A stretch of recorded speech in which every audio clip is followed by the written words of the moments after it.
With the first pick, the number one pick.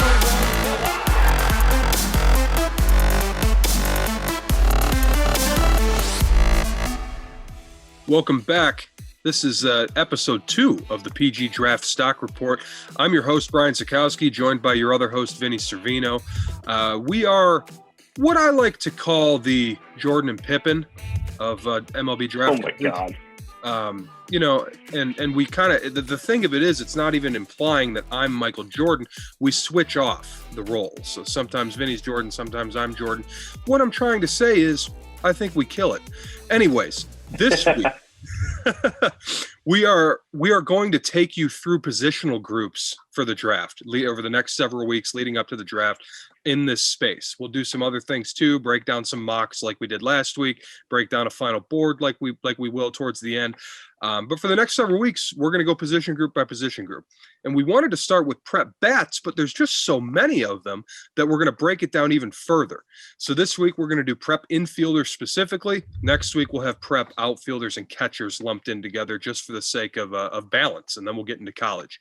Vin, by my count, looking at what we talked about pre-show, there's as many as 13 or 14 prep infielders who you could see like on day one, in the top 2 rounds, something like that right now as it sits. But it does still feel like there's a big 3 at the top. Yeah, there's no doubt about that. I mean, we've been talking about this class since last summer, right? Mm-hmm. And since then, it's always been kind of Lawlar, House, and Meyer, for lack of a better term.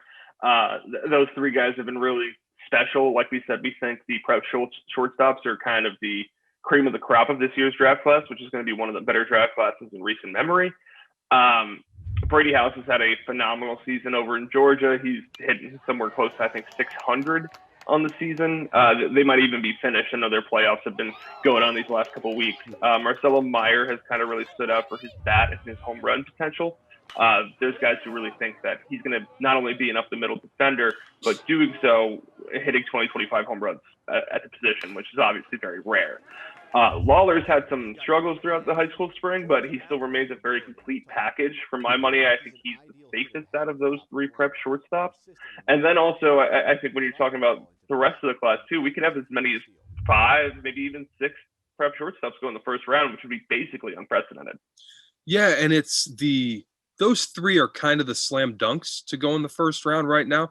And first 5 picks even. Yeah, first 5 picks. And you can take a look at the list as far as our draft board goes and pick out the high school infielders.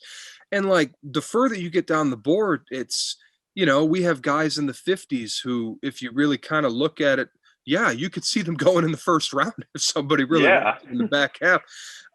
And it's like I wrote about this on the intro to the draft board about how this may be that 1-year hiccup where high school guys are actually prioritized over college guys because this is the 1 year where we have more data on high school guys available. I would imagine it'll go right back to being college heavy like it has been for the past several years next year. But right now we might have this weird bubble where it's high school guys who are taken more than college guys. And these infielders definitely seem to be the cream of that crop. After the big 3, Khalil Watson right there, Alex Mooney in the mix, Bubba Chandler, who's a 2-way. Some guys like him as a shortstop. Some guys like him as a right-hand pitcher. It seems to be that the majority is still towards the arm, but there are some guys who like the bat. Peyton Stovall's come out of nowhere to hit 15 bombs this spring, and he looks like a really offensive second baseman. Carson Williams is a guy that we got really good information on. And then there's even more beyond that. I don't know where to stop and start as far as how we talk about this class of prep infielders because it's so strong. Yeah, there's no doubt about that. And I think something that you mentioned too is going to really come into fruition this year specifically, which is that we have more information on the high school guys than the college guys. And that has almost never happened because a lot of these college guys, a lot of the top tier college guys don't have any wood bat experience outside of their high school careers. Mm-hmm. So teams are working on limited information there. There was no Cape Cod in 2020. Obviously the 2020 season lasted 4 weeks. So like a lot of these guys, high school guys specifically, did your PG Nationals, did your East Coast Pros, did your area codes, and went through the whole summer circuit. So there's tons of data on these guys. It's pretty unbelievable when you think about it that way, especially given where we were. Think pre-pandemic. It was almost an assurity that, unless you were one of the top handful of high school guys, you're probably going to go to college, is the way the draft was trending. And now it seems like, and we'll see in July, but it might turn itself on its head as far as that goes. But and this is, like we said already, man, the end of this kind of list, the end of where we have guys in the second round or so on the draft board, like even those names are guys that we could talk about in the first round. Colson Montgomery comes to mind. Just tonight, we got a text that said there's a bunch of high-level scouts at his game. Like, as we're recording this right now, Max Muncy gets talked about in the back of the first round. Oh, yeah.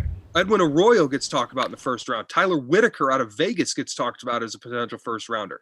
I don't think all of these guys are going to go in the first round. I think a lot of that is potentially, agents getting the information they want out into the world.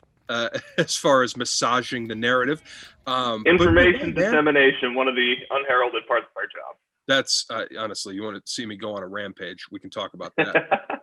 But yeah, then there's even, guys that we haven't even talked about yet, like Dalen Lyle, or I'm sorry, not Dalen Lyle, Cody Schreier or Isaac Pacheco. Mm-hmm. Guys that, we've heard whispers of like, hey, that might be a team's first pick. Yeah. So the depth of the prep shortstops is really something that stands out to both of us.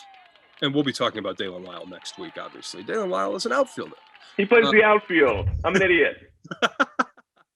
I guess, man, like, what is your of the, like, take the big three out of it.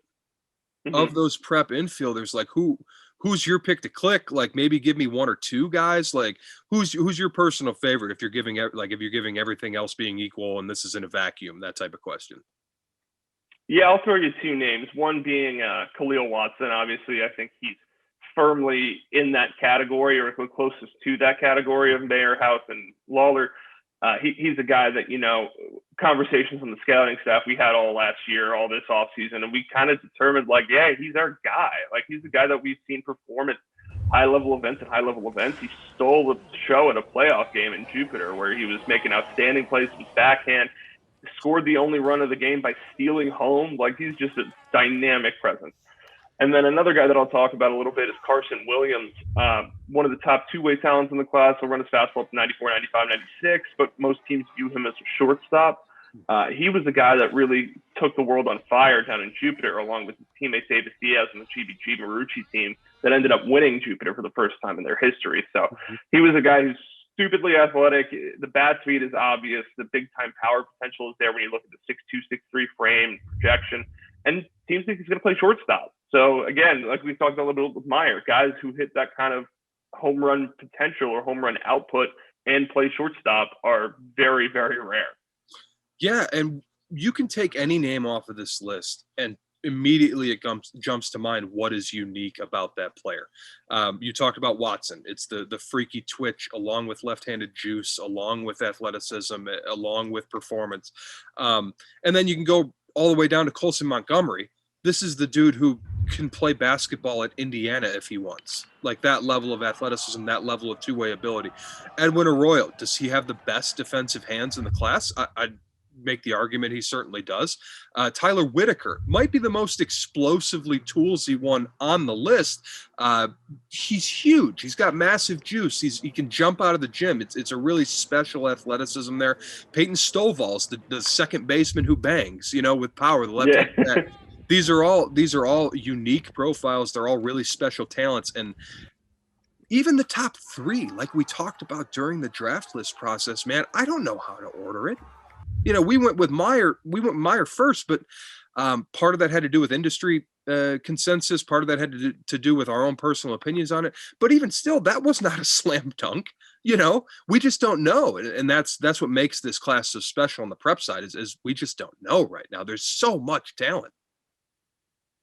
Yeah, no, I remember distinctly a couple of times having to cut you off when we were talking about the draft list. Like, Zach, the top 10's done. It's over. We sent it in.